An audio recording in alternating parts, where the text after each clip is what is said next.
కొబ్బరితో లడ్డూలు ఎలా చేసుకోవాలో చూపిస్తాను. ఫస్ట్ ఒక పాన్ పెట్టుకొని అందులో గీ వేసుకోవాలి.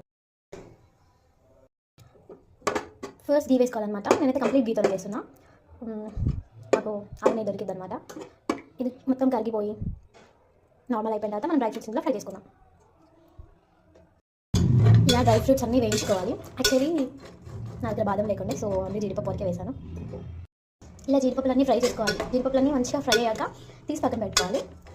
సో గీలో రోస్ట్ చేయడం వల్ల చాలా టేస్టీగా వస్తుంది అనమాట. Okay, let's wait till it get roasted. ఇలా తీసి పెట్టుకోవాలి రోస్ట్ అయిన వాటిని. నెక్స్ట్ వచ్చేసి మనం కోకోనట్ పౌడర్ వేసుకుందాం.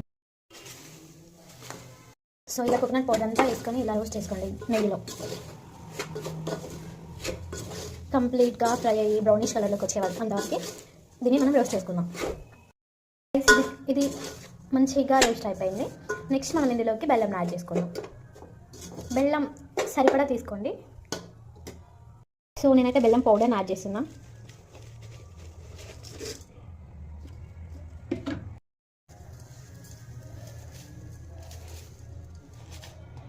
కొంచెం ఎక్స్ట్రానే వేసాను ఫ్రెండ్స్ బెల్లం, ఎందుకంటే మేము కొంచెం స్వీట్గా తింటాము. సో ఇది ఇలా ఈవెన్గా కలిపేసుకోండి. ఇలా బెల్లం అంతా కలిపేసుకున్నాక కొంచెం వాటర్ యాడ్ చేసుకుందాం. ఇది జస్ట్ బెల్లం కరిగిపోవడానికి. ప్రజెంట్ నా దగ్గర పాలు లేవు, సో నీళ్ళు యాడ్ చేసా. పాలు యాడ్ చేసుకుంటే టేస్ట్ ఇంకా చాలా బాగుంటుంది. సో ఇలా ఈవెన్గా కలుపుకొని కాసేపు మూట పెట్టి పక్కన పెట్టేస్తాను. చూడండి ఫ్రెండ్స్, బెల్లం అంతా కరిగిపోయి మంచిగా ఈవెన్గా ఉడికిపోయింది. మనం కొంచెం ఇలాచి పొడి, యాలకుల పొడి యాడ్ చేసుకుందాం. తీసుకొని మంచిగా కలుపుకుందాం. సో ఇది ప్యాన్కి స్టిక్ అవ్వకుండా ఈవెన్గా కలుపుతూ ఉండండి. సో ఫ్రెండ్స్, ఇది ఒక మంచి కన్సిస్టెన్సీకి వచ్చాక మనం డ్రై ఫ్రూట్స్ పల్లీలు అవి యాడ్ చేసుకుందాం. పక్కన పెట్టేసుకోండి. చూడండి ఫ్రెండ్స్, ఇలా చల్లగా అయిపోయాక మనం ఇలా ముద్దలుగా చేసుకొని పక్కన పెట్టుకోవడం. చూడండి ఎంత చక్కగా వచ్చాయో.